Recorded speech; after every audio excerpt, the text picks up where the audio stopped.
की तांब्याच्या भांड्यातील पाणी जर तुम्हाला जमत असेल तर सकाळी एक वेळेला निदान नियमित प्या.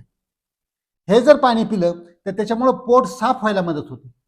आतड्यामध्ये चांगल्या प्रकारे, कारण काही खनिज त्या तांब्याच्या भांड्यामुळे पाण्यात मिसळतात आणि पाण्यात मिसळल्यानंतर ते शरीरामध्ये गेल्यानंतर चांगल्या प्रकारचं कार्य करतात. म्हणजे सगळ्या आपल्या पेशींना, सगळ्या संस्था, सगळे अवयव यांना या पाण्याचा चांगला परिणाम होतो. आणि जर हे जमत नसेल तर निदान कोमट पाणी सकाळी उठल्याबरोबर प्यायची सवय लावा.